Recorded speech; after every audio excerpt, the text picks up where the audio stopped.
Carolomag numéro 292, novembre 2025. Au sommaire de ce numéro, 2. L'édito de Boris Ravignon. 3. À la une, la sécurité passée au crible.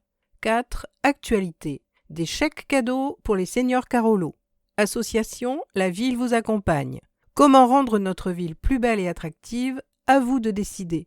Permis de louer, un dispositif pour protéger les locataires. Chantier d'automne, la ville poursuit ses aménagements. Accompagner les familles dès le début de la vie. Cuisiner malin sans gaspille, atelier éco-geste. Coup de pouce pour l'emploi, le forfait activité revalorisé. 5. Rendez-vous, un Noël enchanté sur la place Ducale, lire en botte. Commémoration du 11 novembre, village handicap, Movember, moustache et défi, distribution de sel, préparez-vous pour l'hiver, centenaire de l'art déco, revivez une séance de cinéma des années folles, nuit de l'orientation et de l'étudiant, festival des soupes. 6. Agenda, les dates à retenir ce mois-ci. 7. Sport, les flammes, gala sur le ring, course à pied, décarun et cross de la ville, cyclocross du Mont-Olympe, agenda sportif. 8. Histoire, la biscuiterie du Val de Semois, 1950-1968. 9. Expression politique, la libre expression des groupes politiques. 10. Ardennes Métropole, le MAG. 2. Édito par Boris Ravignon, maire de Charleville-Mézières, président d'Ardennes Métropole. Pas de sécurité sans prévention. Chaque année, une équipe d'experts indépendants examine à la loupe l'un des domaines d'action de la mairie. Nous leur ouvrons toutes les portes, tous les placards, tous les dossiers. En échange, ils nous remettent un rapport présenté lors d'un conseil municipal. Après la culture, la vie étudiante ou la gestion des espaces verts, c'est cette année notre politique en matière de sécurité qui s'est retrouvée ainsi disséquée. L'impression d'ensemble qui ressort de ce document tient en une phrase. Les attentes sont fortes, mais le travail quotidien effectué sur le terrain par notre police municipale est de bonne qualité. Ce qui peut paraître logique, regroupé au sein de la même unité du personnel compétent et des outils performants, vous obtiendrez forcément des résultats, même s'il y a encore du travail à faire. Par ailleurs, on peut constater que cet audit consacre plusieurs paragraphes flatteurs à notre politique de prévention de la délinquance. Je connais bien évidemment toutes les actions que nous menons en ce domaine, ainsi que le soutien apporté par la ville aux multiples structures qui œuvrent dans les quartiers pour accompagner le travail d'éducation et éviter que certains jeunes ne s'égarent. Mais en toute sincérité, je ne m'attendais pas à ce que le rapport d'évaluation rédigé par l'ancien patron de toutes les CRS de France mette en exergue cet aspect de notre lutte contre la délinquance. Tant mieux. Plus que jamais, j'ai en effet l'intime conviction que la prévention demeure indissociable de la lutte contre la délinquance. Hormis quelques effets de manche, pratiquer l'une sans l'autre ne conduirait à aucun résultat. Cette bonne note constitue donc un précieux encouragement à poursuivre nos efforts pour assurer aux Carolo-Massériens l'un de leurs droits les plus fondamentaux, la sécurité. 3. À la une. Évaluation, la sécurité passée au crible. La politique de sécurité menée par la ville vient d'être passée au crible par un expert indépendant. Principaux enseignements, l'utilité du réseau de vidéoprotection et le rôle joué par de multiples structures en matière de prévention. Chaque année, la ville demande à un cabinet indépendant de présenter, lors d'un conseil municipal, l'analyse de tel ou tel pan de ses actions. Cette année, c'était autour de tout ce qui touche à la sécurité des Carolo-Massériens, à commencer par l'action de la police municipale. Ce n'est en rien une obligation, rappelle Boris Ravignon, mais nous nous devons d'être efficaces. Et quoi de mieux qu'un œil averti et indépendant pour nous montrer ce qui fonctionne bien, mais aussi les points à améliorer. C'est donc Hubert Weigel, expert en matière de sécurité publique, qui s'est chargé de cette évaluation, examinant à la loupe le fonctionnement de notre police municipale, mais rencontrant également tous ceux qui jouent un rôle en matière de sécurité urbaine, préfets, procureurs, directeurs de la police nationale, ainsi que de nombreux représentants locaux de l'éducation nationale ou de responsables d'associations œuvrant peu ou prou dans le domaine de la prévention. Et en la matière, il existe une vraie dynamique de prévention dans votre ville, constate Hubert Weigel, qui s'avoue très agréablement surpris vu l'implication des nombreuses structures qui exécutent un travail de terrain remarquable, notamment dans les 4 quartiers prioritaires. Je pense en premier lieu aux quelques 130 associations qui, à l'initiative de la commune, ont signé une charte de la vie associative valant contrat d'engagement républicain. Sans oublier les bailleurs sociaux qui eux aussi jouent le jeu. J'ai rarement vu une ville dans laquelle existait une telle interaction entre prévention et sécurité. Résultat, malgré des caractéristiques a priori défavorables, taux de chômage supérieur à la moyenne nationale, existence de 4 quartiers classés prioritaires de la politique de la ville ou encore proximité de la frontière, la délinquance est globalement maîtrisée. Selon les indications qui m'ont été communiquées par le ministère de l'Intérieur, Charleville-Mézières se situe parmi les meilleures villes de sa strate. Pour autant, si la délinquance générale observée sur l'agglomération n'augmente pas particulièrement ces dernières années, Hubert Weigel attire l'attention sur 2 points. D'une part, les violences intrafamiliales et celles dont sont victimes les enfants, dont le nombre demeure élevé. D'autre part, les affaires d'usage et de trafic de stupéfiants avec 7 à 8 points de deal. Autre constat dressé par l'ancien patron des CRS, la montée en puissance de la police municipale, particulièrement bienvenue car cela lui permet de suppléer la police nationale dans son rôle traditionnel de police de proximité, rôle que cette dernière ne parvient plus à assumer compte tenu de l'aspect chronophage de ses tâches judiciaires. Cette montée en puissance se traduit par la présence de 35 agents qui patrouillent chaque jour sur l'ensemble du territoire carolo-macérien contre seulement 20 en 2020. L'organisation de la police municipale, avec 2 équipes de jour renforcées par 8 agents de surveillance de la voie publique et 2 équipes de nuit auxquelles s'adjoignent 2 groupes de sécurité et d'intervention employés de jour et ou de nuit, permettent une occupation du terrain, la couverture horaire des équipes allant de 7 heures, sauf le samedi, à 2 heures le lendemain, sauf le dimanche. Des hommes et des femmes, mais également du matériel de qualité. Hubert Weigel semble visiblement avoir été impressionné par le CSU, ou Centre de supervision urbain, comprenez le vaste local abritant les écrans géants qui diffusent en direct les images envoyées par les 130 caméras disséminées en ville. C'est un remarquable moyen de vidéoprotection de la voie publique en capacité de détecter ou d'anticiper le développement d'un événement troublant la sécurité, la tranquillité ou l'ordre public en prévenant sans délai les effectifs des polices municipales ou nationales. Et l'ancien préfet d'expliquer la scène à laquelle il a assisté en direct depuis ce fameux CSU, alerté par un EHPAD de la disparition inquiétante d'une personne âgée. On avait l'heure approximative de sa sortie de l'EHPAD, dit-il, ainsi qu'une description sommaire de sa tenue. Avec ces 2 éléments, grâce aux caméras, on a pu facilement le localiser et le ramener sain et sauf à sa résidence. Conclusion, au dire des professionnels de la police nationale, le CSU de Charleville-Mézières est le plus performant du Grand Est pour les villes de même strate. Dernier chapitre de cet audit plutôt exhaustif, 2 préconisations. À commencer par la création d'un conseil local de sécurité et de prévoyance de la délinquance, regroupant mairies, préfectures, procureurs et toutes les structures intervenant sur les quartiers prioritaires. Il permettrait de favoriser l'échange d'informations entre les intervenants et de se fixer des objectifs communs. Autre suggestion, le renforcement de la complémentarité entre les polices nationales et municipales, qui pourrait passer par une convention de coordination et l'amélioration des échanges radio, comme des images du CSU.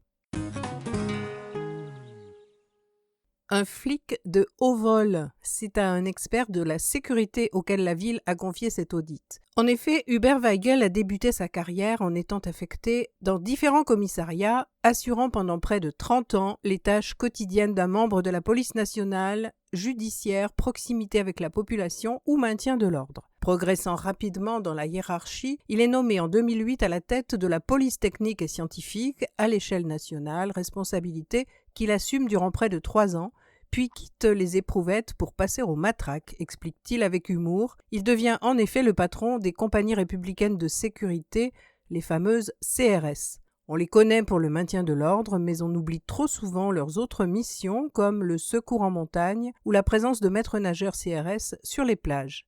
Nommé préfet, il est en charge de la sécurité du G20 de Cannes en 2011, auquel ont participé une vingtaine de chefs d'État, ou de celle de la COP21 en 2015 à Paris, avec cette fois près de 150 VIP, Obama, Poutine, Hollande, Trudeau, Jinping, Merkel, Albert II, Netanyahou, le prince Charles, Le tout 15 jours après les attentats du 13 novembre, dit-il, c'était chaud. Un plus qui fait la différence. Entre 2020 et 2025, le nombre de caméras installées en ville, tout quartier confondu, est passé de 67 à 130. Mais nous présentons une particularité rare, précise Quentin Clarin, adjoint en charge de la sécurité. C'est l'utilisation tout au long de l'année de caméras nomades que nous plaçons et déplaçons à volonté. Elles sont bien sûr mises en place lors de manifestations importantes, style cabaret vert ou festival de marionnettes, mais sont également utilisées en fonction de tel ou tel renseignement remontant du terrain. Cette souplesse se traduit par plus de réactivité et donc d'efficacité. Un plus qui nous permet parfois de faire la différence. Voici quelques chiffres qui illustrent les moyens de sécurité mis en place sur le territoire entre 2020 et 2025. Le nombre de caméras est passé de 67 en 2020 à 130 en 2025, dont 5 nomades qui sont utilisés 195 jours lors de manifestations et installés 48 fois à la demande des carolo-macériens.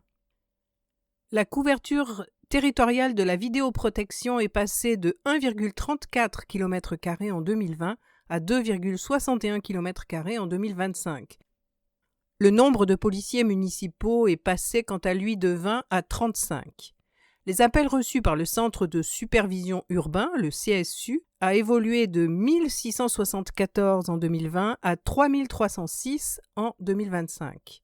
L'amplitude horaire, qui était de 8h à 20h en 2020, est aujourd'hui de 7h à 2h du matin.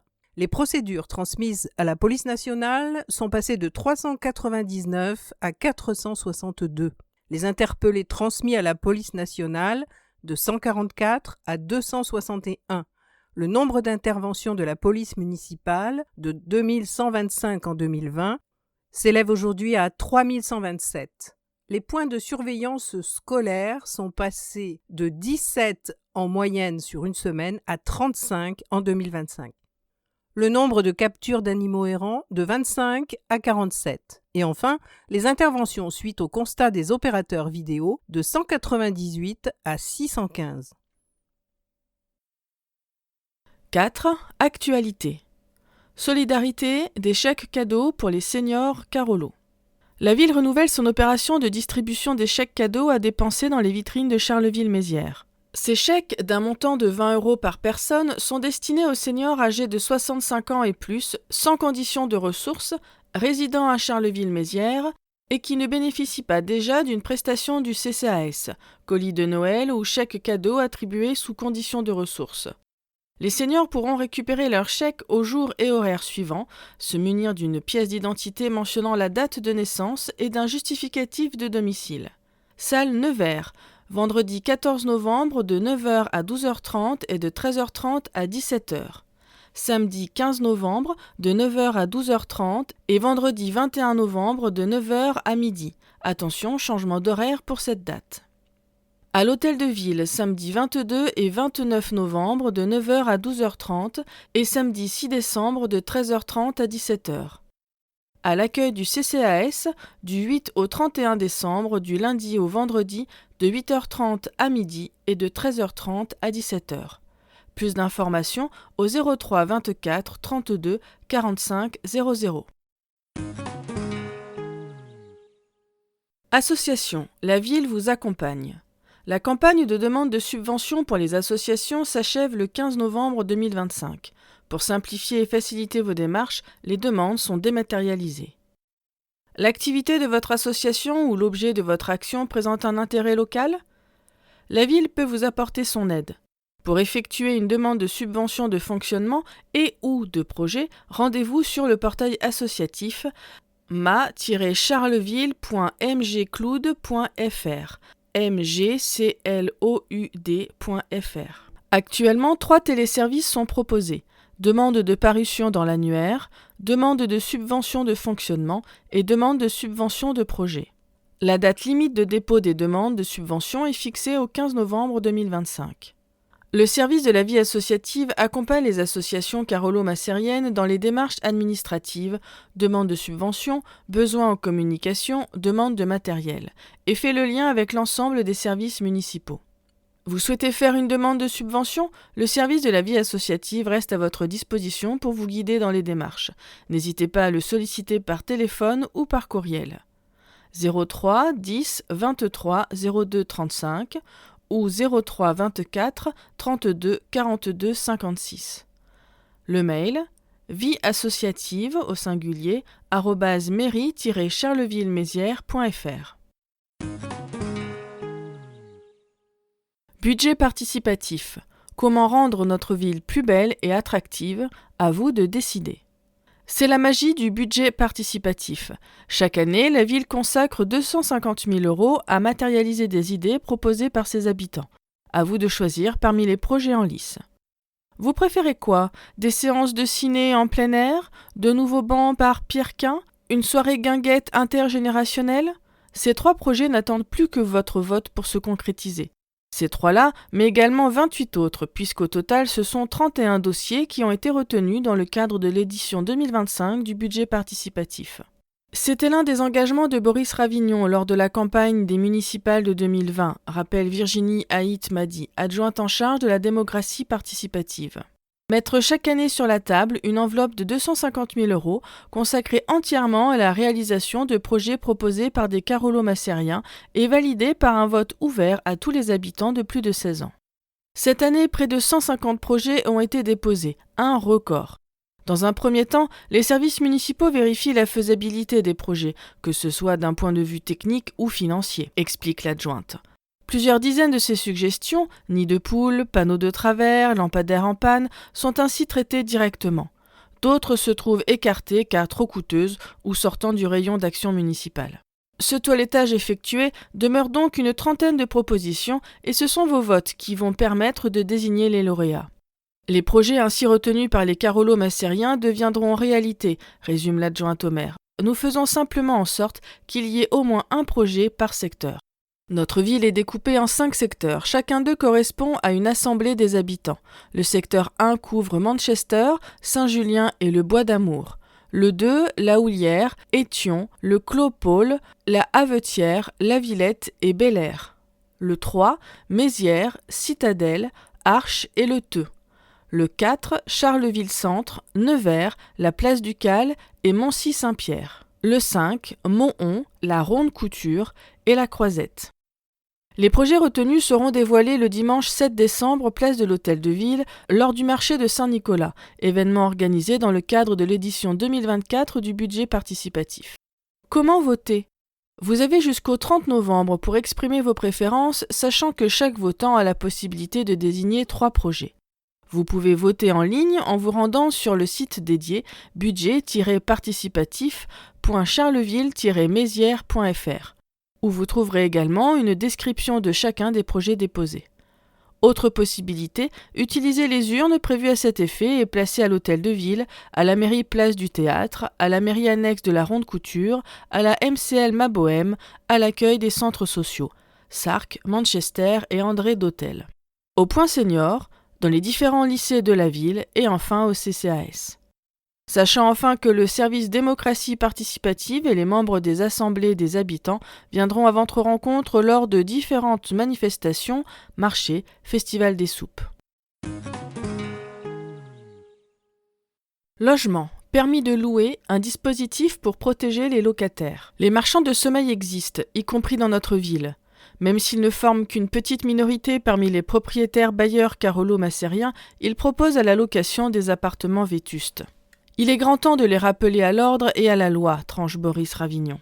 Désormais, aucune mise en location ne sera possible avant vérification par les services municipaux du bon état des appartements. Avant chaque mise en location d'un logement, la ville va désormais vérifier si ce dernier est apte à accueillir un ou des occupants. Le but, faire disparaître les appartements insalubres. Le dispositif sera obligatoire à partir du 17 avril 2026.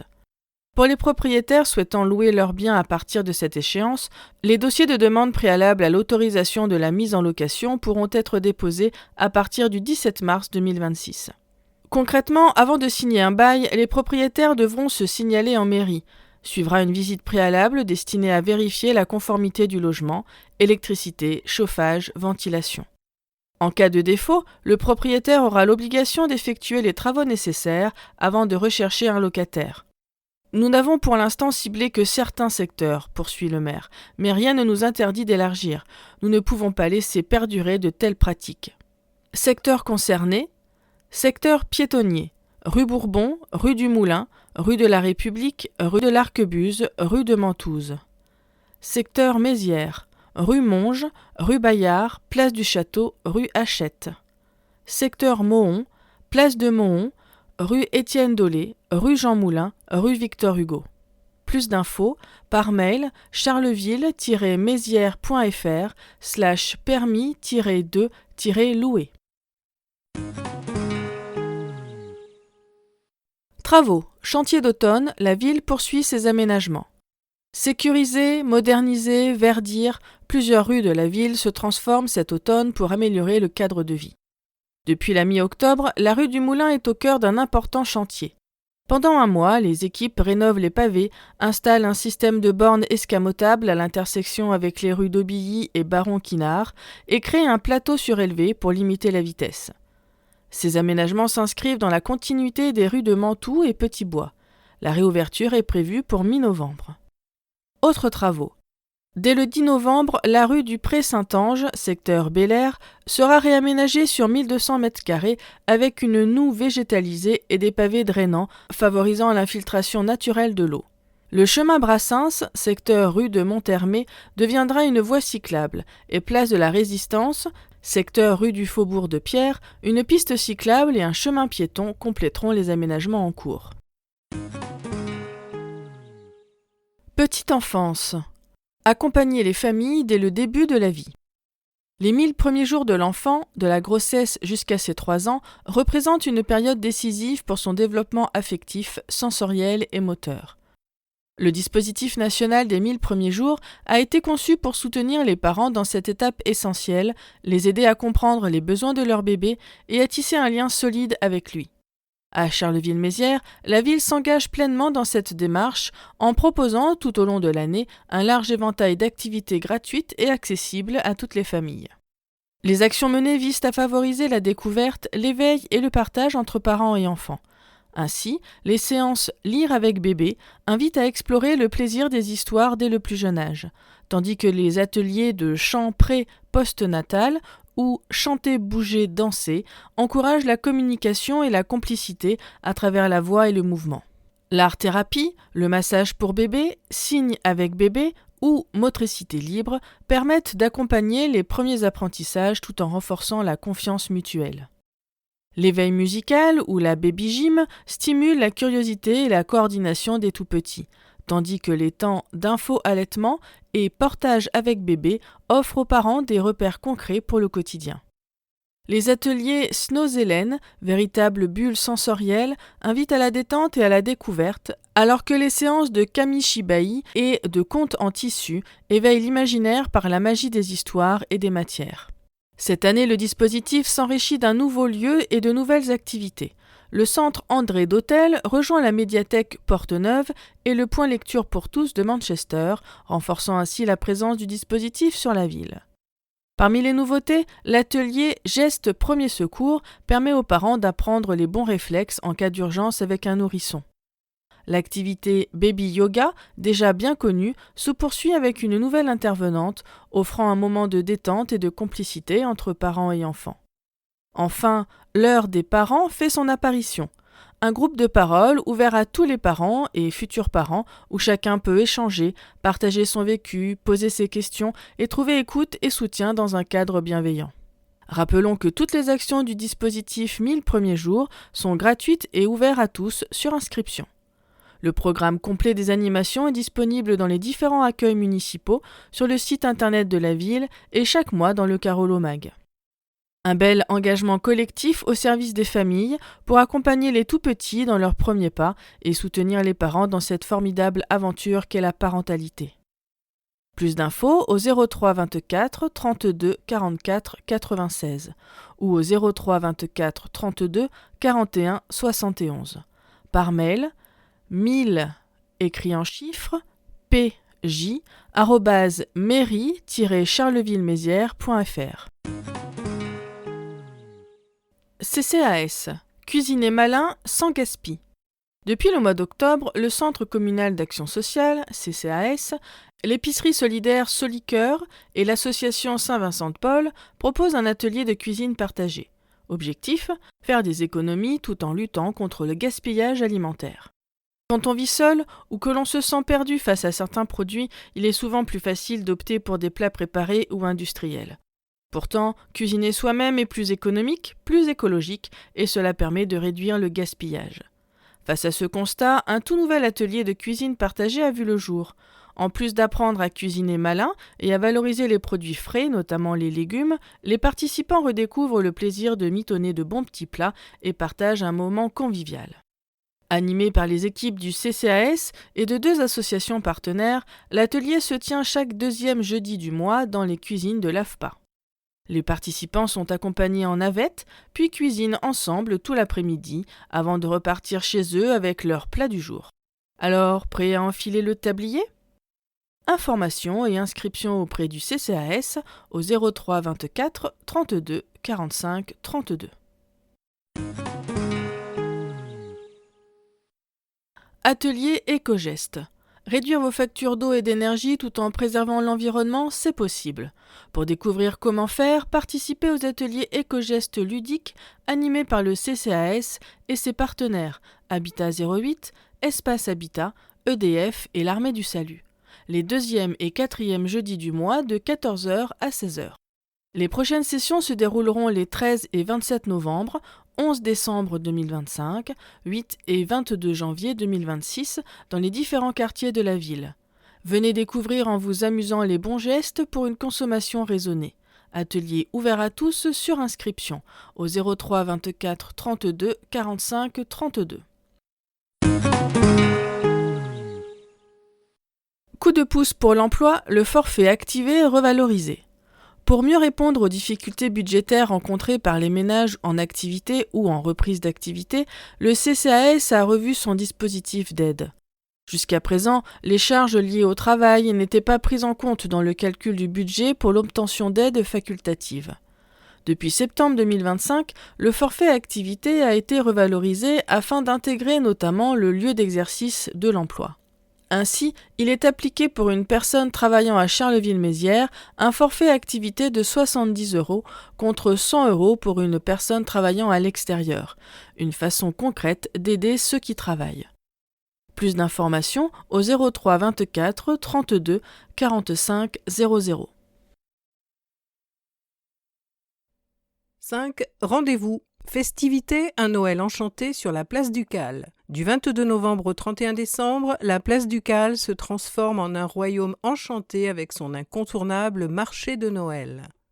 Des expositions artisanales et culinaires pour une bonne part, ardennaises, et une programmation mêlant féerie et animation, l'édition s'annonce plus éblouissante que jamais. Cette année, l'esprit de Noël soufflera un vent nouveau à proximité du musée de l'Ardenne, avec un nouvel espace où de nouveaux artisans prendront leur quartier. Bougies, textiles, mais aussi délices comme les brioches perdues et les tartes flambées, entourées d'une décoration empreinte de féerie où l'on retrouve les lutins dans l'atelier de Noël, complété par la caravane, le théâtre à Maty offrant des représentations de marionnettes les mercredis et les week-ends. Cette année encore, Noël en Ardennes souhaite mettre en avant les produits locaux. De nombreuses saveurs 100% ardennaises seront à déguster. Sans oublier les nombreux commerçants qui prépareront leurs recettes, leurs mets à base de produits locaux ou régionaux. Pour les emplettes, au milieu des décorations, marionnettes, gravures sur bois et bijoux, l'artisanat d'art conserve une place de choix avec la Chambre des métiers et de l'artisanat qui anime un chalet éphémère à roulement hebdomadaire. Avec tissage de laine, luminaires en bois récupéré, couturiers, potiers, ces créateurs proposent également des ateliers les mercredis. La magie se poursuivra avec les attractions, grandes roues, patinoires, pistes de luge et manèges sapins. Sous le chapiteau, le marché artisanal se tiendra les week-ends avec des dates supplémentaires les 22 et 23 décembre. Sont à noter les petites bulles de créateurs le samedi 29 novembre et le lendemain un rendez-vous avec des producteurs et créateurs locaux du parc naturel régional assorti d'une dégustation proposée par le lycée de Bazeilles. Le 17 décembre, le Père Noël s'installera dans son quota jusqu'au 24. sans oublier le spectacle de Noël, les concerts, les contes et la journée du 26 décembre consacrée aux jeux vidéo. Pour plus d'informations, noëlenardenne@mairie-charleville-mézières.fr. Dans le cadre de l'action Lire en botte, les bénévoles du dispositif Charleville Lecture proposeront aux familles des contes et des activités dans le quota situé place du Cal. Inspirées par Noël et l'hiver, ces rencontres auront lieu durant tout le marché de Noël, du mardi au dimanche et le lundi 22 décembre. Voici les horaires: 15h à 19h les samedis, les autres jours de 15h à 18h. Le programme comprendra également les ateliers d'art-thérapie et d'écriture à la plume pour rédiger la lettre au Père Noël, sans oublier des moments de lecture et de musique. Mémoire, commémoration du 11 novembre. Dans le cadre des commémorations du 107e anniversaire de l'armistice du 11 novembre 1918 et de la journée départementale du souvenir patriotique, Boris Ravignon et les élus du conseil municipal fleuriront les monuments aux morts de la ville mardi 11 novembre. À 8h, monument place Winston Churchill. Plaque en hommage aux veuves et orphelins victimes de guerre à l'accueil de la mairie, place de l'hôtel de ville de Mézières. 8h10, plaque des fusillés devant la prison. 8h15, monument aux morts d'Étion. 8h30, plaque SNCF de la gare de Charleville-Mézières. Plaque du cimetière du Grand Rulu. 8h40, monument des instituteurs, square de la gare. 8h45, monument aux morts de Moncy-Saint-Pierre. 9h, mémorial dédié aux combattants ardennais morts pour la France en Afrique du Nord, square du 91e régiment d'infanterie, Haut. Monument aux morts du Teux. 9h15, monument aux morts, square du 91e RI, bas, mémorial de Berthaucourt. 9h30, monument aux morts de Mohon, plaque devant la gare de Mohon. Stèle de l'usine Lefort, maison des associations, 5 rue Jean Moulin. 10h30, cérémonie place de l'hôtel de ville de Mézières. Emploi, village handicap, cap sur l'emploi pour tous. Le mercredi 19 novembre, la ville de Charleville-Mézières et Cap Emploi 08 organisent la 5e édition du village handicap au marché couvert dans le cadre de la 29e semaine européenne pour l'emploi des personnes handicapées. Ce rendez-vous met en lumière l'égalité des droits et des chances et favorise la rencontre entre employeurs, recruteurs et acteurs de la formation. Entrée libre, pensez à venir avec votre CV. Rendez-vous est donné au marché couvert 33 rue du Daga, de 9h30 à midi et de 13h30 à 16h, avec au programme des ateliers de réalité virtuelle, un escape game géant, des échanges autour de l'inclusion professionnelle et l'exposition sur la loi de 2005 pour l'égalité des droits et des chances. Plus d'informations par téléphone au 03 24 59 05 25 ou en ligne à l'adresse www.capemploi-08.com. Movember, moustache et défis. Nouveauté cette année, dans la continuité d'Octobre Rose et en écho à l'événement caritatif annuel et international Movember, le Centre Ressources Ardennes organise un événement dédié à la santé masculine le samedi 8 novembre dès 14h30 sur l'île du Vieux Moulin. Moustache et défis. Objectif, inciter les hommes à se faire dépister pour le cancer de la prostate, mais pas que. Au programme, des témoignages, des défis, des démonstrations et des stands prévention, santé, sport et bien-être. Distribution de sel, préparer l'hiver. Comme chaque année, la ville accompagne les habitants pour faire face aux conditions hivernales. Une distribution gratuite de sel de déneigement est organisée aux 3 rue de l'Industrie. 2 périodes de distribution sont prévues, du lundi 8 au samedi 13 décembre, puis du lundi 12 au samedi 17 janvier 2026, entre 10h et 14h. Chaque foyer pourra retirer jusqu'à 5 kg de sel. Munissez-vous d'une pièce d'identité, d'un justificatif de domicile et si possible d'un seau ou d'un contenant réutilisable afin de limiter l'usage de sacs plastiques. Pour plus de sécurité et afin d'éviter le stationnement gênant sur les trottoirs, il est demandé aux usagers de stationner sur le parking Voltaire, situé à proximité du lieu de distribution. Les personnes de plus de 75 ans ainsi que celles à mobilité réduite peuvent bénéficier d'une livraison à domicile sur présentation des justificatifs nécessaires en contactant le 03 24 32 40 90. Les livraisons seront effectuées pendant les périodes de distribution. Il est donc recommandé de prévenir à l'avance pour permettre une bonne organisation des tournées.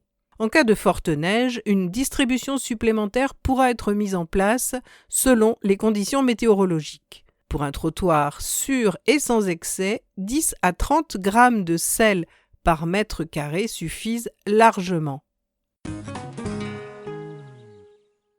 Nouvelle des musées. Centenaire de l'Art déco, revivez une séance de cinéma des années folles. Débuté en avril dernier, le cycle célébrant le centenaire de l'Art déco se clôturera ce vendredi 14 novembre à 18h lors d'un ciné-concert exceptionnel à l'auditorium du Conservatoire.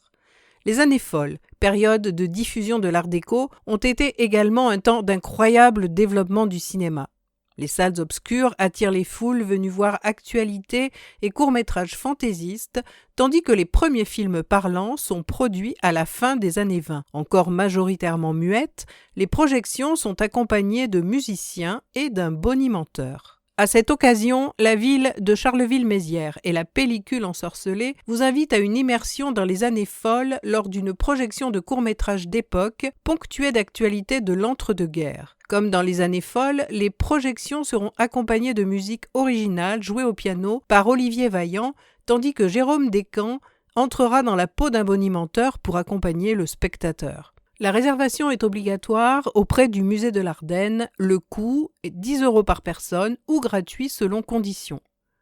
Tout public. La séance dure environ 1 heure. Elle est précédée de 30 minutes de présentation de l'Art déco. Plus de 90 entreprises et établissements de formation seront réunis pour accompagner collégiens, lycéens, étudiants et adultes en reconversion dans leur réflexion sur les métiers et les parcours possibles au sein du territoire ardennais.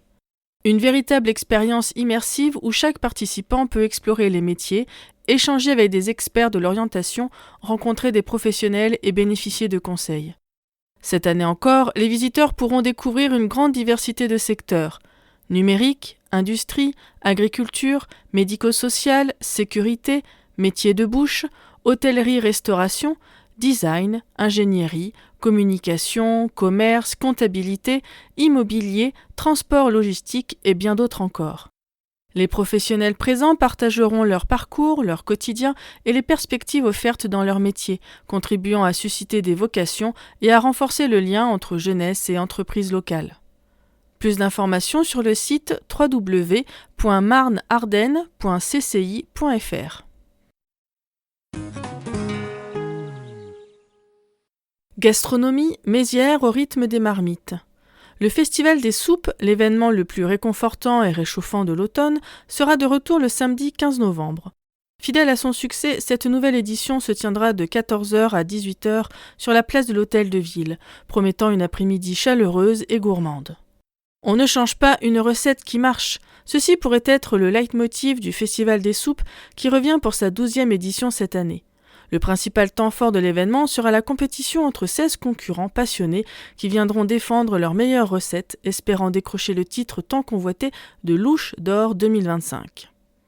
Les gourmands auront l'occasion de retrouver les gagnants 2024 qui offriront une nouvelle chance de savourer leur Buttermint, concoction victorieuse. Le jury comptera notamment sur l'expertise d'un invité de marque, Hubert Fontaine, dit Hubert le jardinier. Au-delà des bols fumants et délicates odeurs de légumes en préparation, le festival sera enrichi par la présence de nombreux exposants et artisans locaux, proposant des produits du terroir et d'artisanat. Les amateurs de photos insolites se réjouiront de retrouver la Caraboute, une caravane transformée en studio photo qui permettra d'immortaliser cet événement convivial. Plus d'infos sur le site festivaldesoupes.fr. 6. Agenda. 2 spectacles au Forum.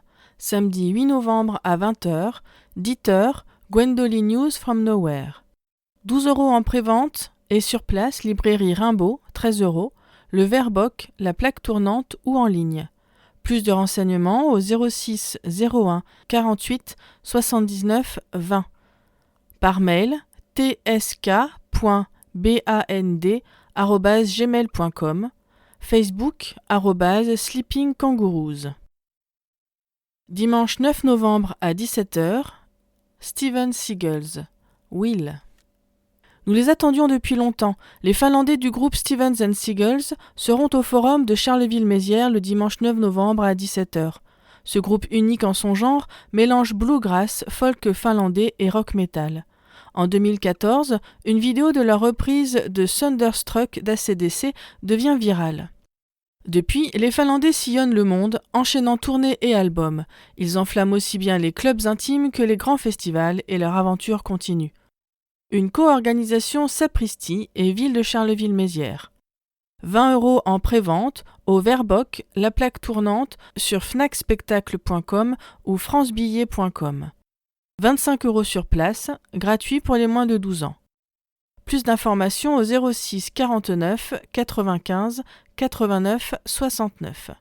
Sur Facebook, @asso-sapristi. Braderie d'automne, vendredi 7 et samedi 8 novembre. Vendredi 7, les commerçants sédentaires installeront leurs stands et proposeront promotions et sélections spéciales dans le centre-ville et sur le cours Briand. Samedi 8, ils seront rejoints par les camelots qui déploieront leurs marchandises au cœur du centre de Charleville. Mode, décoration, bijoux ou encore gourmandises, il y en aura pour tous les goûts et tous les budgets. 5 spectacles au TCM. Sarkoland, comédie identitaire, jeudi 13 novembre à 20h. Compagnie Les Animaux en Paradis, dès 14 ans. Après la vie et la mort de Jacques Chirac, roi des Français, Génération Mitterrand, le dîner chez les Français de Valéry Giscard d'Estaing, accueilli au TCM, la fresque théâtrale autour des présidents de la Ve République se poursuit. Nicolas Sarkozy, en pleine campagne pour sa réélection, est l'invité d'une scène ouverte au Stand-Up Comedy Club de Toulon. Le président revient sur son mandat. Il finira par dire tout ce qui lui passe par la tête et tentera d'empêcher que le spectacle ne finisse. Mais François Hollande, un personnage aux allures clownesques, entre en piste. La saga 8 rois, nos présidents, continue. Volatile ombré, mercredi 26 novembre à 10h30 et 16h30. Compagnie La Rotule. Théâtre d'ombre et musique. Ce spectacle immersif, véritable invitation à l'émerveillement, est une ode à la nature et aux oiseaux. Baignés dans une lumière poétique, des oiseaux au ramage et plumage fascinants émergent, révélés à l'aide du théâtre d'ombre au rétroprojecteur, de la musique, des chants et des bruitages en direct. De 6 mois à 5 ans, complet sur la séance de 16h30. Les gros patinent bien, mercredi 26 et jeudi 27 novembre à 20h. Compagnie Le Fils du Grand Réseau, cabaret de carton. 2 représentations exceptionnelles au TCM. Un duo déjanté vous embarque dans une épopée aussi inventive qu'hilarante. Un imposant acteur shakespearien immobile raconte, dans un anglais que nul ne peut comprendre, l'incroyable épopée d'un homme traversant l'Europe et les siècles. Le second, son acolyte en maillot de bain, brandit des centaines de cartons en guise d'accessoires. Molière du meilleur spectacle de théâtre public 2022, dès 10 ans. E.T. Pop Classique Parade, samedi 29 novembre à 11h au gymnase Maryse Bastier. Chorégraphie David Roland, danse. C'est une boum, c'est un bal, c'est un hit parade pour petits et grands, un spectacle participatif où l'on danse, casque sur les oreilles, guidé par 2 danseurs. Laissez tomber les clichés sur la grande musique et venez vous déhancher en famille. Dès 7 ans, en partenariat avec la Cité éducative. Un contre un, mercredi 3 décembre à 18h30.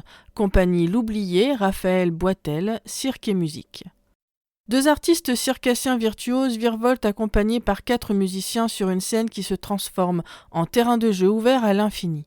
Dans cet espace habité par une grande échelle métallique à la fois agrès et cage, les personnages se révèlent enfermés ou libres. Sculpté par la lumière, ce spectacle mêle acrobatie, jonglage et chorégraphie. Dès 6 ans. Infos et réservations à l'adresse tcm.charleville-mézières.fr. Pousse-Poussette, mercredi 19 novembre à 16h par la compagnie Atelier Mobile, théâtre marionnette et musique. Un bébé malicieux, des grands-parents toujours amoureux, des doudous qui volent, une couche à changer, un biberon à secouer, rien ne se passe comme prévu et bébé s'échappe. Comment se remettre à pouponner quand on a tout oublié ? À la lisière de la marionnette, du théâtre d'objets et de la magie, Pousse-Poussette est un spectacle familial, visuel et musical fondé sur le partage et qui nous parle de manière ludique et poétique de la relation grands-parents-petits-enfants. Plus d'informations au 03 24 32 44 40. Par adresse mail culture@mairie-charleville-mézières.fr ou sur le site www.charleville-mézières.fr/calendrier. Lundi 17 novembre à 18h au Forum. Mon nom m'appartient. Dans le cadre de la Journée internationale des droits de l'enfant, la ville de Charleville-Mézières vous invite au spectacle Mon nom m'appartient de la compagnie Atypique, lundi 17 novembre à 18h au Forum. Ce spectacle à destination d'un public adulte sera suivi d'un temps d'échange avec le public. Inscription obligatoire au 03 24 32 40 35, place limitée. Une journée pour les nounous, samedi 29 novembre à 9h, salle Arc-en-Ciel. Le réseau des relais petite enfance des Ardennes invite les assistantes maternelles du département à célébrer la journée des assistantes maternelles samedi 29 novembre de 9h à 16h à la salle Arc-en-Ciel.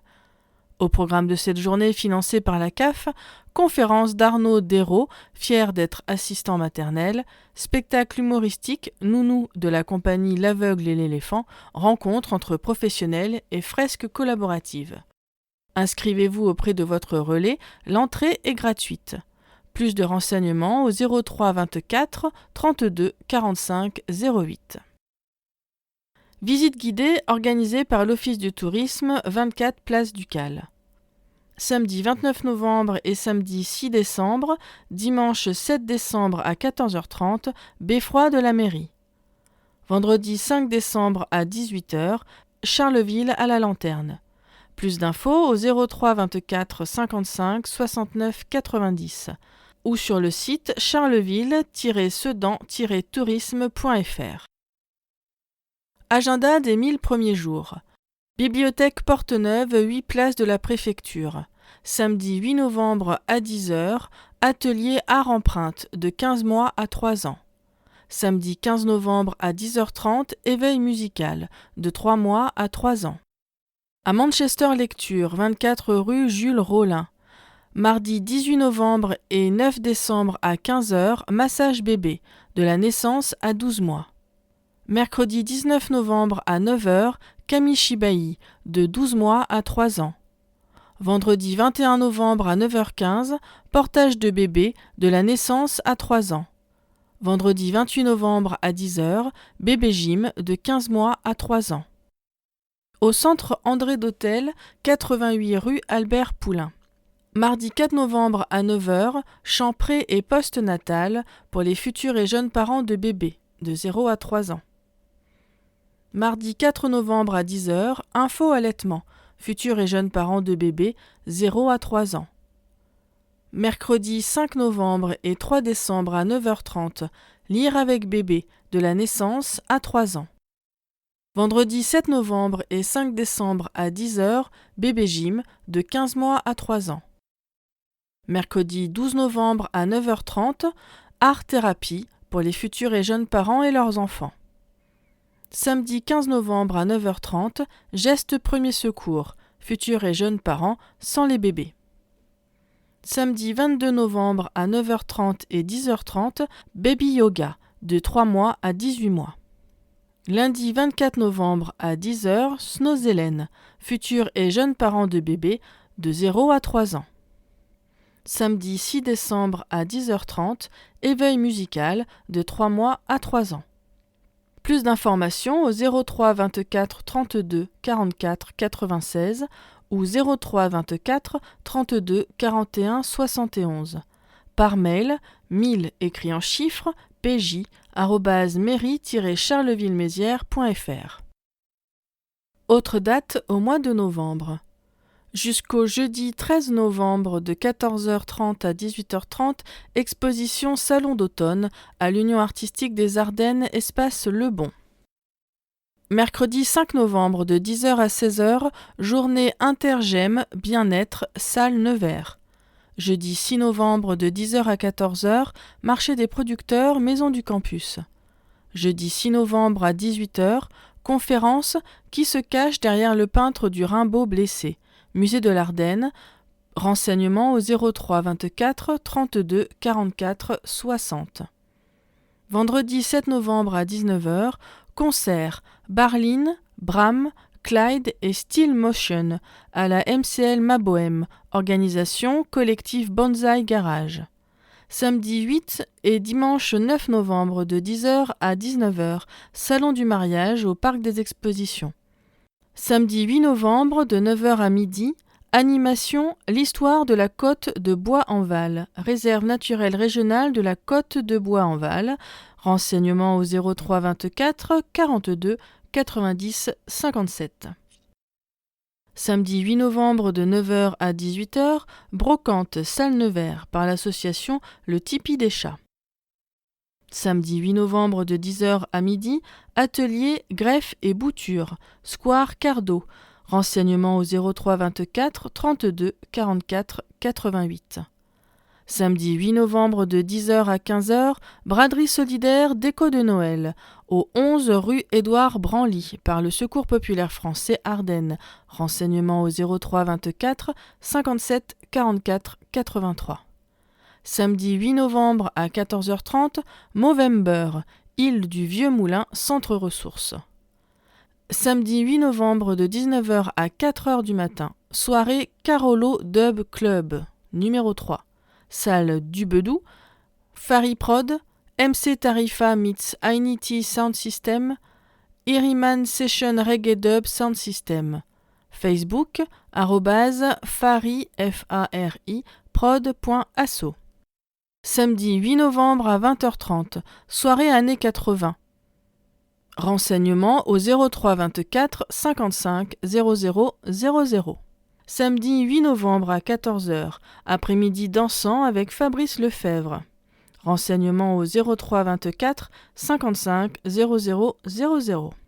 Dimanche 9 novembre, de 9h à 17h, bourse de puériculture, salle Arc-en-Ciel, par l'association des parents d'élèves de l'école d'Étion. Adresse mail apeee08@gmail.com.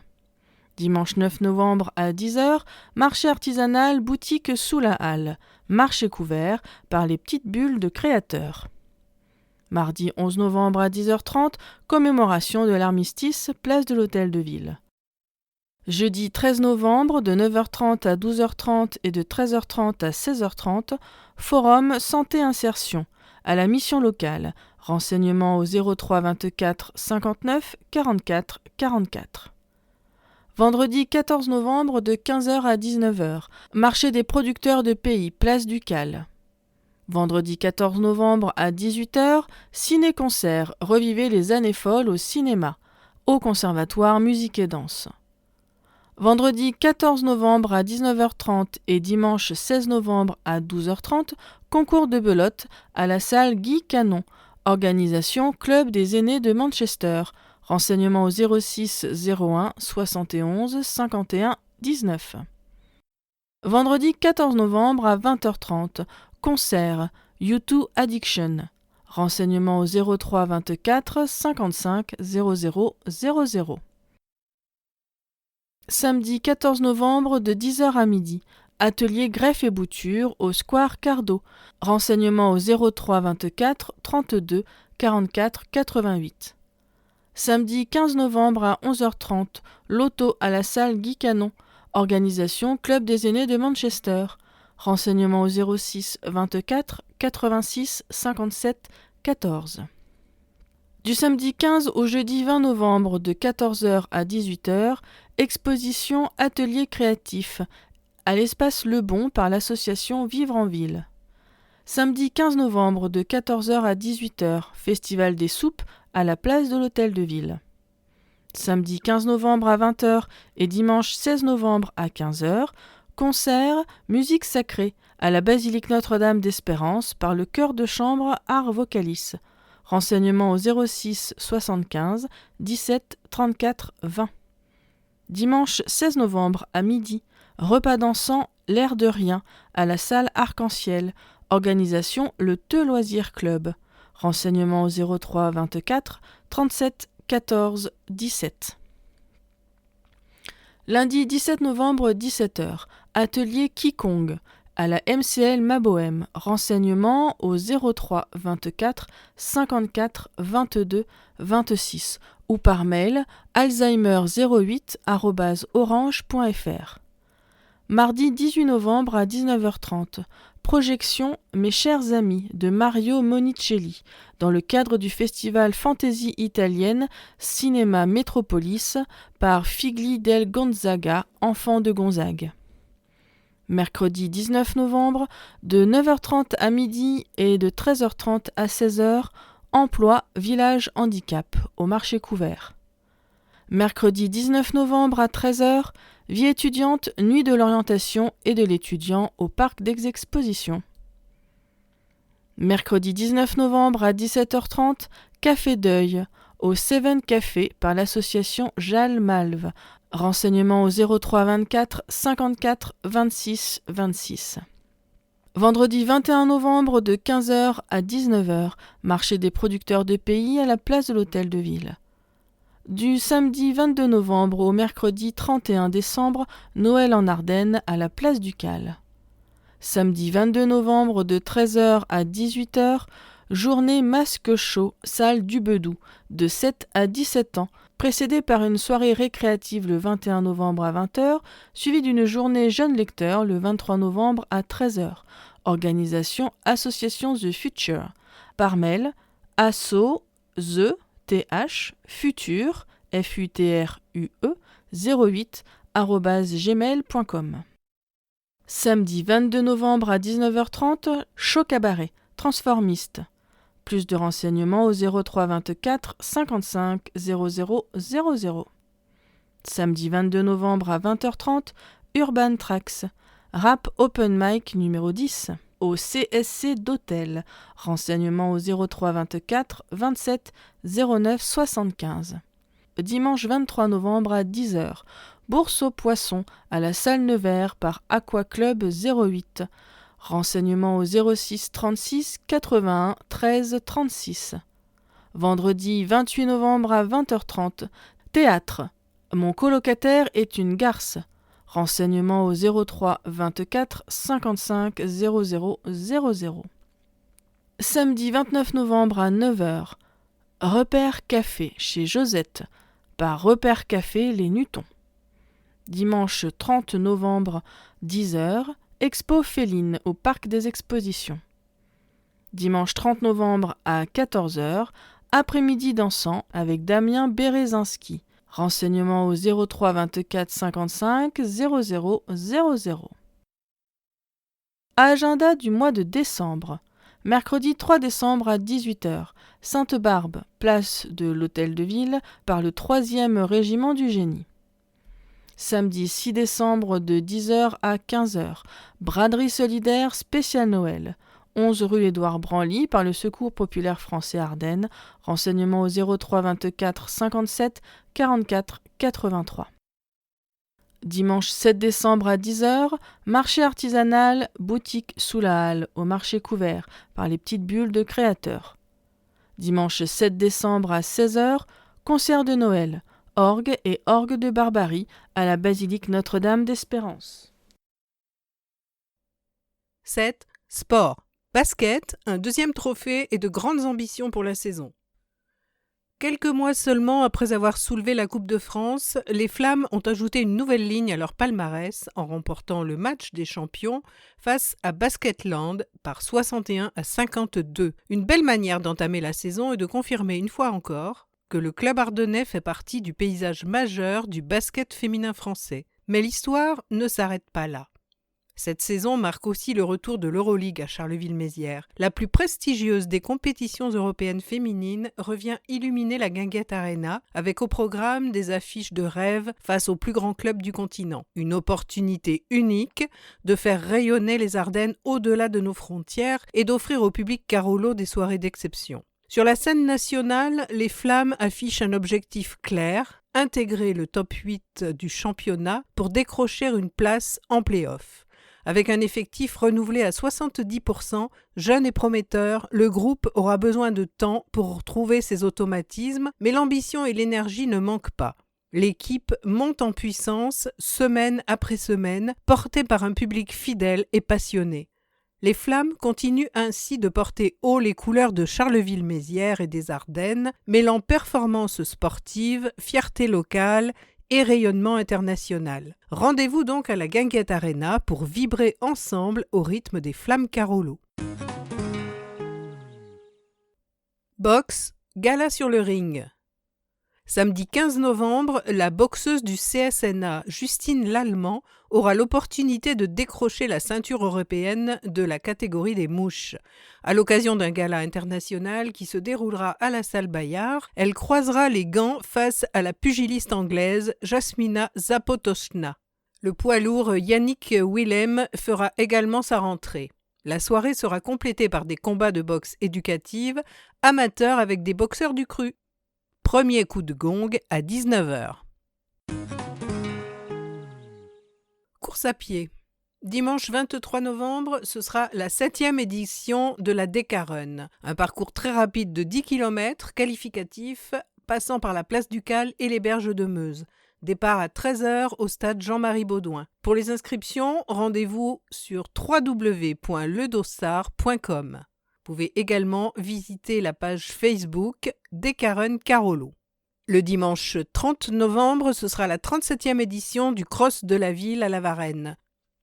11 épreuves se dérouleront entre 11h et 15h30 pour les athlètes, depuis un kit cross dès 6 ans avec un parcours de 550 mètres jusqu'aux élites hommes avec un parcours de 8740 mètres. Cyclisme, cyclocross du Mont-Olympe. Le cyclocross du Mont-Olympe célébrera cette année sa 60e édition. Ce sera le 11 novembre dès 11h. Organisé depuis les années 60, cet événement est resté incontournable au sein du calendrier régional et national. Chaque année, des centaines de spectateurs se rassemblent pour encourager les spécialistes de la discipline aux côtés des jeunes espoirs et des coureurs amateurs ardennais. Le tracé combine des sections herbeuses exigeantes, des portions goudronnées rapides, des obstacles artificiels tels que des planches, à franchir à pied ou à vélo, ou des zones boueuses en fonction des conditions météo qui rendent l'épreuve particulièrement sélective. Un parcours spectaculaire qui a vu passer de grands noms comme Pauline Ferrand-Prévot. L'épreuve est organisée avec le soutien de la ville de Charleville-Mézières, du club local, l'UVCCM et ses bénévoles, qui a perdu un monument ces derniers mois, Jean-Paul Verrier, président pendant de nombreuses années. Ce rendez-vous contribue à la promotion du cyclisme dans les Ardennes et offre une visibilité importante aux jeunes coureurs de la région. Visitez la page Facebook Team UVCCM VTT. Agenda sportif. Hockey sur glace. Samedi 22 novembre à la patinoire Elena Isachenko à 17h30, Sanglier Charleville-Mézières contre Luxembourg, trophée fédéral. Samedi 29 novembre à la patinoire Elena Isachenko, 17h30, Sanglier Charleville-Mézières contre Amiens, trophée fédéral. Handball. Samedi 8 novembre, campus Sup-Ardennes à 19h, CMHB contre Avise. IDF. Samedi 29 novembre au campus Sup-Ardennes à 18h, CMHB contre Carignan, IDF. Campus Sup-Ardennes à 20h, CMHB contre Tinqueux, ID. Tennis de table. Samedi 15 novembre à partir de 16h à la salle Rennes-Bestel, N1, CMAT 1, Pontoise Cergy 2. N3 messieurs, CMAT 2, Creusot-Varennes 1, N2 dames, CMAT 1, Valenciennes 1, Pré-national Poule 3, CMAT 3, Agno-Wissembourg 4, Pré-national Poule 1, CMAT 4, Agno-Wissembourg 5, Grand Est 1, CMAT 5, Châlons-en-Champagne 2, Grand Est 3, CMAT 6, Bazeilles 3, Grand Est 4, CMAT 7, Moncy-Notre-Dame 1. Basketball masculin, mardi 4 novembre à la Guinguette Arena à 20h, Étoile contre Saint-Vallier, N1. Samedi 8 novembre, Dubois-Crancé à 20h30, Étoile contre Betheny en pré-national. Vendredi 14 novembre, Guinguette Arena à 20h, Étoile contre Besançon, N1. Samedi 22 novembre, Dubois-Crancé à 20h30, Étoile contre Sluc-Nancy, pré-national. Basketball féminin, samedi 8 novembre, Bayard, 17h15, FCBA contre ASPTT Nancy, N2F. Dimanche 9 novembre, Bayard, 14h30, FCBA contre SIG, U18 France. Dimanche 16 novembre, Bayard, 15h30, FCBA contre Saint-Amand, U18 France. Samedi 22 novembre, Bayard à 17h15, FCBA contre Chartres, Espoir. Samedi 29 novembre, Bayard, 17h15, FCBA contre SIG, N2F, Guinguette Arena à 20h, FCBA contre Chartres, Boulangère Wonder League. Football, samedi 8 novembre, Salengro à 16h30, CF Turc contre Bonny, U18 D1, Petit-Bois 18h, Ocpam contre OSQ N3. Dimanche 9 novembre, Varennes 12h30, Ocpam contre Romilly, féminine ID. Dimanche 16 novembre, Varennes 12h30, AMCCM contre La Neuvillette, féminine ID. Emler 14h30, AMCCM contre Nouvion, D1. Petit-Bois ou Poterie, Prix, 14h30, Ocpam B contre Rethel R2. Salengro 14h30, CF Turc contre Revin D2. Varennes 14h30, FCCM contre Entente B D3. Samedi 22 novembre, Varennes 13h30, Ocpam contre ASNL U18 R1. Petit-Bois 20h, Entente contre Liard Signy D1. Dimanche 30 novembre, Varennes 12h30, AMCCM contre La Chapelle, féminine ID. Emler 14h30, AMCCM contre Viviers D1. Salengro 14h30, CF Turc contre Deville D2. Banette 14h30, Leteux contre Entente B D3. 8. Histoire, industrie, la biscuiterie du Val de Sémois, de l'artisanat industriel à la holding agroalimentaire, 1950-1958, par Philippe Moyen de la Société d'histoire des Ardennes. À chaque génération sa Madeleine de Proust. Pour celle du milieu des années 60, les barquettes Trois Chatons évoquent les gourmandises d'antan, les doigts collants de confiture et les goûters entre copains. Ce biscuit iconique était fabriqué à Charleville par la biscuiterie du Val de Sémois. Fondé en 1950 dans un modeste atelier d'Étion, cet établissement fusionne en 1968 au sein d'une holding agroalimentaire pour former le premier groupe français de biscuiterie. Comment expliquer cette fulgurante ascension en moins de 20 ans d'existence ? La biscuiterie du Val de Sémois est née de la volonté d'un homme, André Deschamps. Ancien dirigeant de la société REM de Reims, celui-ci décide en 1950 de se lancer un nouveau défi, créer sa propre entreprise de biscuits sous le label Trois Chatons.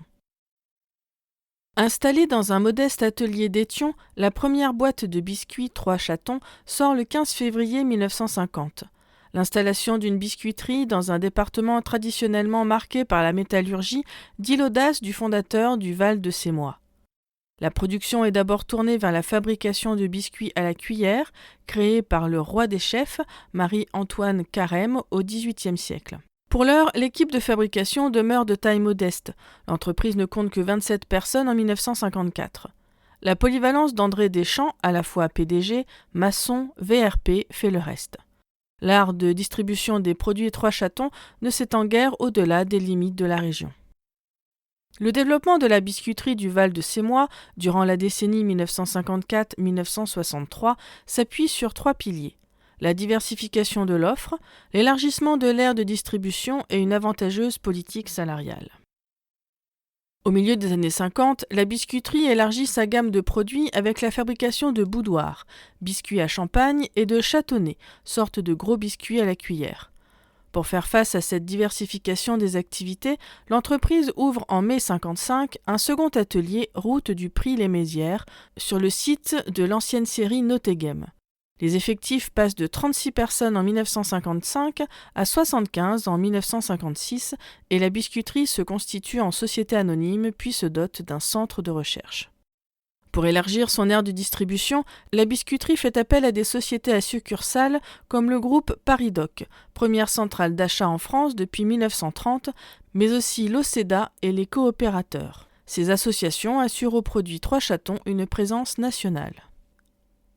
Les succursales assurent 70% des ventes des biscuits fabriqués à Charleville. Pour attirer et retenir la main-d'œuvre dans cette période de plein emploi et se prémunir des aléas de la conjoncture, la biscuiterie du Val-de-Sémois inaugure le 31 mars 1956 un accord d'entreprise pour un intéressement des employés au bénéfice de la biscuiterie. Cet accord est inspiré du modèle de l'économie d'atelier déjà en place chez Arthur Martin à Revin. Au sein de la biscuiterie, chaque fabrication dispose d'un budget propre pour couvrir les dépenses de matières premières, salaires, transport, emballage, maintenance et communication. L'accord de 1956 prévoit la constitution d'un boni en cas d'économie réalisée sur ce budget. Le dit boni serait partagé ensuite pour moitié entre les salariés selon un barème complexe. Durant ces années de développement, il semble que les salaires au sein de la biscuiterie aient été supérieurs à ceux pratiqués ailleurs dans le département. Pour un SMIC fixé au 31 décembre 1955 à 117 francs 60, un manœuvre de la biscuiterie touchait jusqu'à 121 francs 20, un OS 138 francs 20 et un chef d'équipe femme 160 francs. Les salaires bruts mensuels s'échelonnaient entre 21 043 et 24 490 francs. Le développement de la barquette Trois Chatons constitue le troisième grand bond en avant de la biscuiterie du Val-de-Sémois. Son inventeur est un pâtissier d'origine ardennaise et hollandaise, Grégoire Marlier. Après avoir travaillé aux États-Unis, celui-ci est recruté en 1961 par la biscuiterie ardennaise au sein du centre de recherche. En 1962, Marlier met au point un nouveau gâteau aux œufs avec une pâte injectée d'air et garnie de confiture. La barquette Trois Chatons est née. D'abord proposée uniquement à la confiture d'abricot, la gamme s'étoffe ensuite avec des gâteaux à la fraise, à l'orange. En 1963, la ligne de production des barquettes est installée à l'usine Route de Prix. La biscuiterie développe ses exportations vers la Suisse, la Belgique, l'Allemagne et l'Italie. En 1968, la biscuiterie du Val-de-Sémois n'est plus l'entreprise artisanale des années 50. Son chiffre d'affaires est alors de 25 millions de francs, dont 10,6% sont assurés par les exportations. Elle produit 30 millions de boîtes de biscuits chaque année. L'effectif se compose de 300 personnes, dont 200 femmes. Pour faire face à une concurrence qui se mondialise, André Deschamps accepte la fusion de son entreprise avec 5 autres biscuitiers, Lu, Brun, Saint-Sauveur, REM, Magdeleine. Réunis en une holding, Lu, Brun et Associés, LBA, le groupe s'affirme alors comme le premier fabricant français de biscuits. À partir des années 70, la biscuiterie Carolo-Massérienne du Val-de-Sémois ne cessera ensuite d'être intégrée à des groupes agroalimentaires de plus en plus vastes et puissants. Général Biscuit, BSN, Danone, Kraft Food et Mondelez. Contrainte de s'adapter aux nouvelles exigences de la modernisation de la production nécessaire à la production d'économies d'échelle, la biscuiterie se transforme de plus en plus en une usine agroalimentaire de taille mondiale. Tandis que l'atelier d'Étion disparaît au début des années 80, l'usine de la Route de Prix, avec ses 5 lignes automatisées, sort au début des années 90, quotidiennement 250 000 boîtes, soit 230 boîtes par minute. Celles-ci sont acheminées par 5 camions semi-remorques de 70 mètres cubes pour être exportées vers l'Europe, l'Arabie, l'Afrique, le Canada, le Mexique, l'Amérique latine, l'Asie et l'Australie. 9. Expression politique. Comment réveiller les marchands de sommeil par Boris Ravignon, maire de Charleville-Mézières. Il y a quelques semaines, notre conseil municipal a adopté une délibération qui concerne ce qu'on appelle le permis de louer, c'est-à-dire la possibilité donnée à la ville d'interdire au propriétaire d'un appartement de proposer ce dernier à la location si l'appartement en question ne respecte pas certaines normes basiques en matière d'électricité, de mode de chauffage, de ventilation. Pourquoi une telle restriction ? parce qu'une petite minorité de propriétaires louent en toute conscience des logements totalement insalubres, sans aucun respect pour les normes en vigueur et encore moins pour leurs locataires. On les appelle des marchands de sommeil. Une expression qui, pour reprendre la définition qu'en donne Wikipédia, désigne, je cite, un bailleur qui réalise un profit anormal en fournissant un hébergement dans des conditions indécentes, en abusant de la faiblesse des occupants. Et malheureusement, il en existe à Charleville-Mézières. Or, ce n'est pas en fermant les yeux que nous réglerons ce problème. Le courage, c'est de chercher la vérité et de la dire, affirmait avec raison Jean Jaurès. C'est exactement ce que nous faisons désormais en plaçant face à leurs responsabilités les initiateurs de ces procédés inacceptables. D'autant que sur place, les procédés en question se traduisent souvent par des pratiques illégales, qu'il s'agisse de trafic de stupéfiants ou de prostitution. Nous avons donc décidé d'agir en frappant ces marchands de sommeil au portefeuille. En matière de logement, depuis des années, nos collectivités incitent les propriétaires à effectuer des travaux de rénovation en leur proposant tout simplement de partager la facture.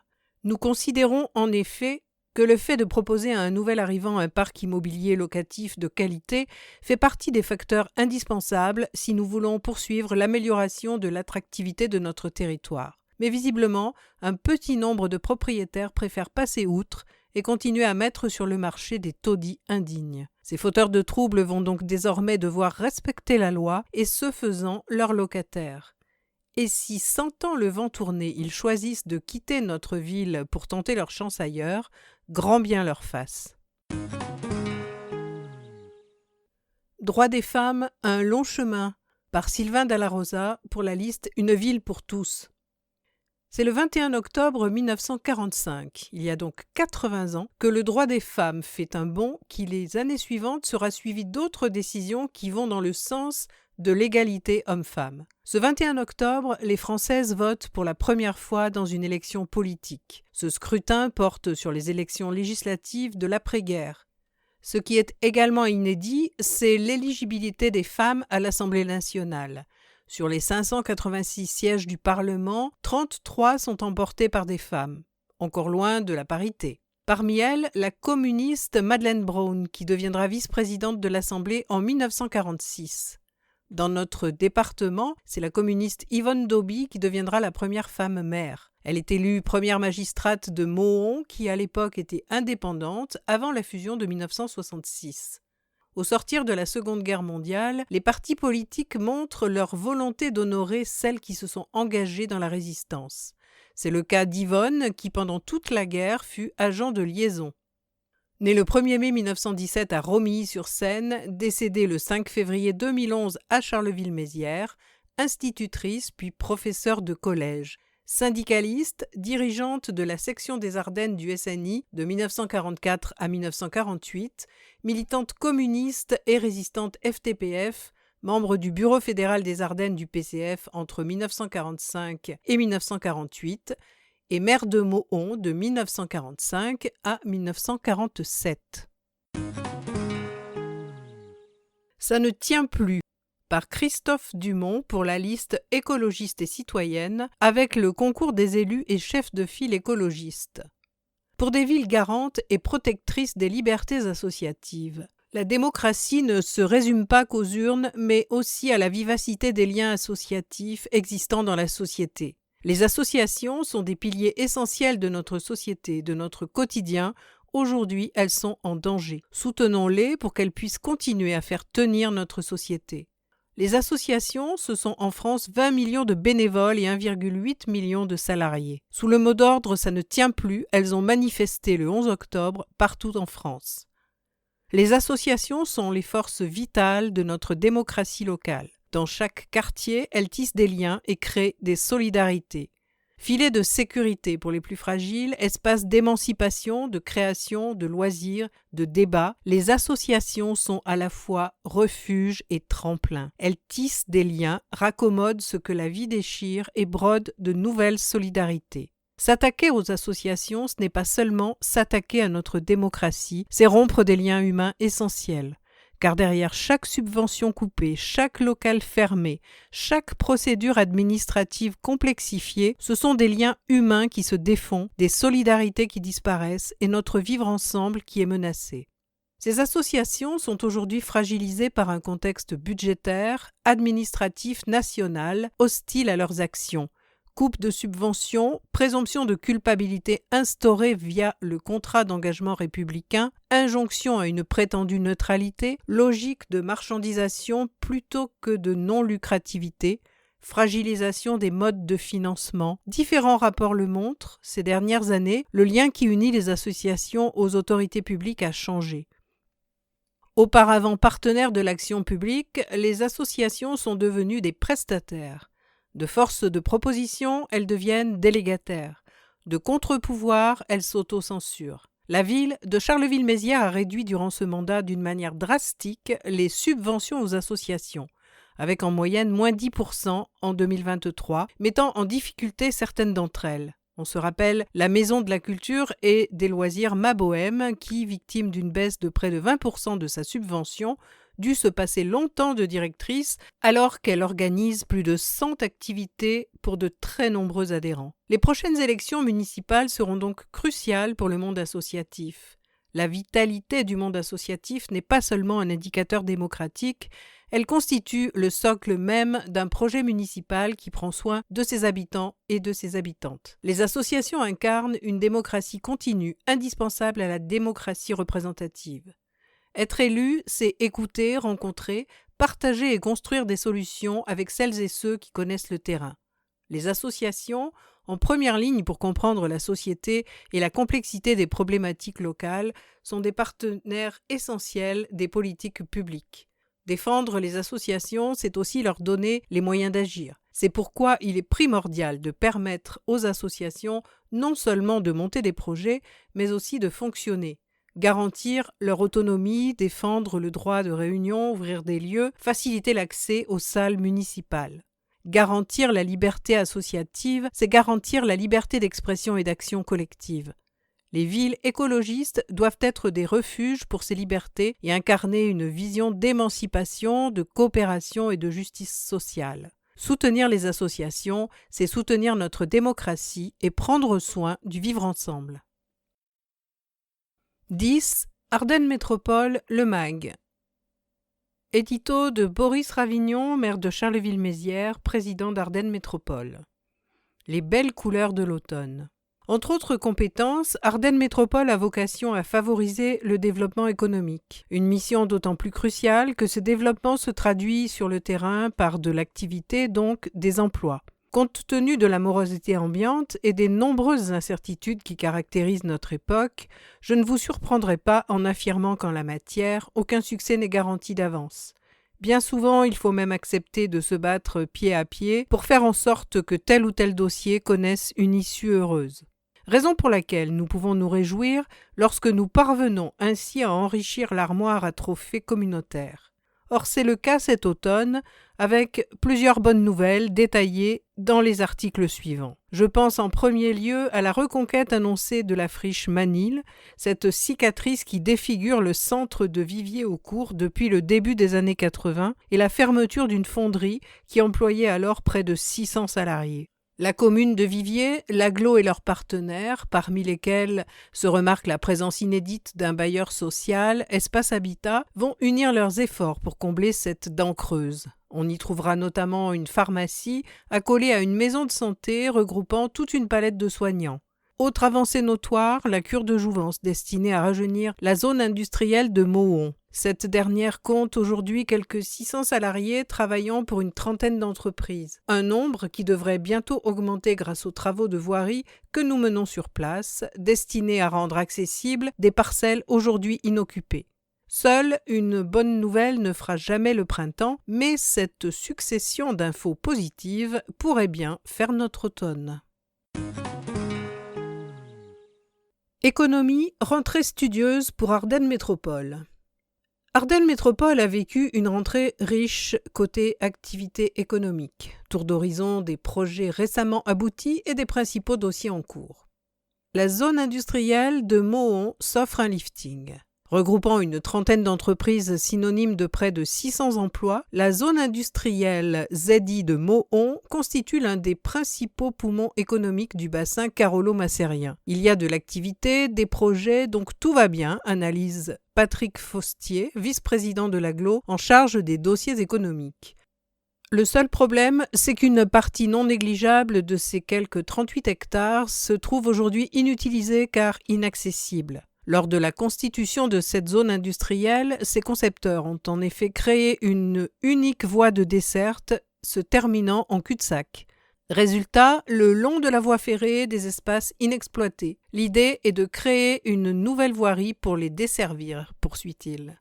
Il a d'abord fallu s'assurer de la maîtrise foncière, certaines parcelles appartenant à des privés. Nous les avons dans un second temps débarrassés des vestiges d'activités anciennes qu'on pouvait y trouver. Et nous allons maintenant créer cette nouvelle rue qui permettra en outre de ressortir par le haut de Villers-Semeuse, donc d'éviter le trafic poids lourd dans le centre. Avec déjà à la clé une bonne nouvelle, la venue programmée fin 2026 de Revalorem, société spécialisée dans le recyclage de produits de luxe et la valorisation de leurs matières premières, qui en profitera pour embaucher et atteindre ainsi près de 70 salariés. Donc, d'excellentes nouvelles avec de l'activité et de l'emploi, le tout sans consommer la moindre terre agricole. La SPL Mercure sur plusieurs fronts. Créée par Ardennes Métropole, la SPL Mercure a pour mission de soutenir l'activité commerciale de proximité dans les centres-villes ou bourgs où cette activité persiste. On loue ou rachète notamment des locaux commerciaux fermés, parfois un peu vieillots, pour les remettre aux normes, puis les proposer à de futurs commerçants avec un loyer volontairement modeste. L'opération a déjà permis l'ouverture de 2 nouvelles vitrines à Charleville-Mézières et Sedan. Là, on travaille sur 2 autres locaux, l'un à Sedan et l'autre à Nouzonville. On va également lancer un appel à projet pour un local entièrement rénové dans le centre de Vrigne-aux-Bois. On pensait pouvoir y attirer un restaurateur, mais sans succès. Donc on relance et c'est cette fois ouvert à toute activité commerciale. Mais Mercure peut également se féliciter d'avoir joué un rôle décisif dans une opération emblématique, celle de l'ouverture du étau de la Ronde Couture, attendue avec beaucoup d'impatience par les habitants du quartier. La SPL est effectivement propriétaire du bâtiment, ce qui a grandement facilité l'heureuse conclusion de ce dossier. Bon anniversaire les trophées. Les trophées des entreprises fêtent cette année leur 10e édition. Les entrepreneurs qui souhaitent candidater dans l'une des 6 catégories, artisanat, industrie, commerce, tourisme, environnement et services, ont jusqu'au 18 janvier pour ce faire. Les intéressés trouveront un dossier à compléter sur le site de l'Agglo. Viendra dans un second temps, le 6 février, la cérémonie de remise des prix. Je ne vais pas tout divulguer, mais pour fêter ce 10e anniversaire, on compte quand même réserver quelques surprises, promet Patrick Faustier. Voici l'adresse où trouver le dossier à remplir, ardennes-métropole.fr/trophée au pluriel -d-entreprise-2026. À Viviers, la friche Manil bientôt reconquise. Nous sommes en 1982. La fonderie Eaton Manil, située à Viviers-au-Court, qui a compté près de 1000 salariés, ferme ses portes. Une tentative de relance de l'activité initiée par des organisations syndicales tourne court. C'est la fin d'une aventure qui remonte aux dernières années du XVIIIe siècle. Un pan de l'histoire de Viviers qui s'effondre, résume avec émotion Dominique Nicolas Viau, l'actuel maire de la commune. En 1994, une fois les bâtiments industriels mis à bas, la partie haute de cette friche, située sur un vaste terrain pentu dans le centre de Viviers, retrouve vie avec l'édification de 2 nouvelles constructions, un gymnase et une salle des fêtes, cette dernière suffisamment vaste pour accueillir lors de chacune de leurs réunions les 112 conseillers communautaires d'Ardennes Métropole. Reste la partie basse. Le projet a mis un peu de temps à se décanter, explique le maire, mais cette fois on tient le bon bout. Le projet en question, mené par la commune, l'Agglo et leurs partenaires, consiste à construire une maison médicale de près de 600 mètres carrés, De quoi accueillir dans les meilleures conditions une dizaine de professionnels de santé déjà identifiés, médecins, kinés, infirmiers, dentistes, ergothérapeutes, sachant en outre que le pharmacien actuellement présent à Vivier-au-Court entend de son côté transférer son activité dans un nouveau local tout proche de la future maison médicale. L'originalité de ce projet, c'est qu'il est en partie porté par un bailleur social, Espace Habitat, reprend le maire. C'est lui qui va se charger de la construction de la maison de santé, mais également de bâtir autour une quinzaine de logements destinés à la location. Dans un second temps, la mairie rachètera la maison médicale et la louera à ses occupants. Merci à Ardennes Métropole et à l'établissement public foncier du Grand Est de nous soutenir sur ce dossier prioritaire pour notre commune. Grâce à eux, ce site emblématique va enfin revivre dans sa totalité. 10 000 composteurs individuels déjà offerts par l'Agglo.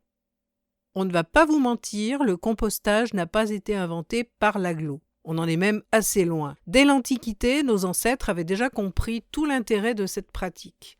On en retrouve trace dans les écrits laissés par les Acadiens, les Romains, les Grecs, jusqu'à Shakespeare qui fait dire à Hamlet « N'apportez pas du compost aux mauvaises herbes pour les rendre plus fortes ». Pourquoi un tel succès depuis des millénaires ? Tout simplement parce que ce procédé se révèle aussi simple qu'efficace. Il s'agit en effet de jeter dans un bac vos déchets verts, tonte de pelouse, feuilles, tailles de haies, fleurs fanées, épluchures de légumes, paille, coquilles d'œufs ou marcs de café et de laisser faire la nature. En quelques mois, 5 à 8 en moyenne en fonction notamment de la météo, ils se seront transformés en compost. Un engrais 100% naturel que vous allez pouvoir utiliser pour favoriser la croissance de toutes vos plantations. Évitez toutefois de verser dans votre composteur fromage, laitage, couche-culotte, litière du chat, huile, mégots, cheveux, sac aspirateur, crustacés, coquillages, résidus de viande ou de poisson, os, résineux ou encore excréments. Depuis 2019, dans l'optique de réduire la production des déchets, Ardennes Métropole offre gratuitement à tous les ménages qui le souhaitent la possibilité de s'équiper d'un composteur individuel et d'un bio-seau. Si cette offre vous intéresse, contactez le service Zéro Déchet d'Ardennes Métropole à l'adresse prévention au singulier -déchets au pluriel @ardennes-métropole.fr ou par téléphone au 0800 29 83 55. Il s'agit d'un appel gratuit ou directement en ligne à l'adresse ardennes-métropole.fr/compostons. Mon espace eau. Depuis fin octobre, un nouvel espace abonné eau est à votre disposition. Plus intuitif et ergonomique, il vous permet de suivre votre consommation, de consulter et payer vos factures, gérer votre contrat, prendre un rendez-vous ou encore suivre vos démarches. Découvrez les nombreux services disponibles sur cette plateforme conçue pour répondre à vos questions relatives aux services de l'eau et de l'assainissement. ardennes-métropole.fr/mon-espace-eau. Modalité d'accueil des déchetteries pour la période du 27 octobre 2025 au 28 mars 2026. Charleville-Mézières, Savigny-Pré, du lundi au samedi, de 8h à midi et de 13h à 17h. Flize, du mardi au samedi, 8h15 à midi et 13h à 16h. Gesponsard, mercredi et samedi, de 8h à midi et de 13h à 16h. Pourru-Saint-Rémy, mercredi et samedi, de 8h à midi et de 13h à 16h. Moncy-Notre-Dame, Varidon, du lundi au samedi, de 8h à midi et de 13h à 17h. Glaire, du lundi au samedi, de 8h à midi et de 13h à 17h. Vrigne-aux-Bois, du mardi au samedi, de 8h15 à midi et de 13h à 16h. Lume, le lundi de 9h à midi, le mercredi de 13h à 16h et enfin le samedi de 10h à midi et de 13h à 16h. Médiathèque. À la médiathèque Voyelle de Charleville-Mézières, Symposium des maudits, survivance du gothique. Vendredi 14 novembre à 18h, court-métrage La larme du fantôme de Florian Kittard. À 18h15, table ronde Les héritiers du gothique avec Pozzuoli, Florian Kittard, Philippe Forster et Laurent Aknin. À 19h30, projection L'étrange parcours de Pozzuoli et Ropers. Samedi 15 novembre à 18h, conférence Le cinéma gothique italien par Laurent Aknin. Et à 19h, cinéma Danse macabre d'Antonio Margheriti. Dans les autres médiathèques, vendredi 21 novembre, rencontre Festival au fil des ailes à 18h30 à la médiathèque Voyelle de Charleville-Mézières avec Fera Alani. À 19h à Sedan avec Rouda. Vendredi 5 décembre à 18h30, conférence à la médiathèque Voyelle de Charleville-Mézières, IA Qui es-tu par Guéry Valence en partenariat avec Omega. Mardi 9 décembre à 19h, lecture récitale à Sedan, L'envers du music-hall de Colette Compagnie Ici et Maintenant Théâtre, en partenariat avec la MJC Calonne. Vendredi 12 décembre à 18h, rencontre à la médiathèque Voyelle à Charleville-Mézières, Arthur Rimbaud et Lacan. Avec Philippe Lacadet, auteur de Le dit poétique d'un ange en exil aux éditions de la Lettre volée. Conservatoire. Audition à la carte, patchwork musical, à 18h au Conservatoire de Charleville-Mézières, les mercredis 19 novembre, 26 novembre et 3 décembre. Musique ancienne, samedi 29 novembre à 16h, Sedan, Musée du Château Fort, violon, trombone, flûte traversière et trompette. Concert hautbois, dimanche 30 novembre à 15h au Conservatoire de Charleville-Mézières, rassemblement régional. Mercredi 10 décembre, musical Envie à 19h à Sedan, à l'amphithéâtre PMF, patchwork musical. Un apéritif musical est organisé à 19h15 au foyer TCM de Charleville-Mézières, intitulé Voyage musical en Afrique du Sud. Et ne manquez pas, le vendredi 28 novembre à 20h, à Sedan, salle Marcillet, une conférence-concert avec Claire Aupert, violoncelliste auteur du Pansement Schubert. À l'occasion de l'ouverture du service de soins palliatifs à l'hôpital de Sedan, il s'agit d'une réflexion sur la dimension thérapeutique de la musique et des interventions musicales. Cet événement est ouvert à tous, soignants, musiciens, mais aussi grand public. Équipement sportif. Sedan, centre aquatique, période scolaire jusqu'au 21 décembre. Crêpe party le samedi 22 novembre de 10h à midi et de 15h à 17h30. Soirée zen le vendredi 5 décembre entre 18h et 20h30. À Charleville-Mézières, la patinoire Elena Isatchenko et la piscine Ronde Couture seront en période scolaire jusqu'au 21 décembre. Le centre aquatique Bernard Albin, également en période scolaire jusqu'au 21 décembre. Modification d'horaire pour le dimanche 23 novembre. Le centre sera ouvert de 9h à 11h30 au lieu de 12h30 habituellement. Une soirée bien-être au féminin est proposée le 25 novembre de 18h à 21h avec notamment un espace détente et sophrologie.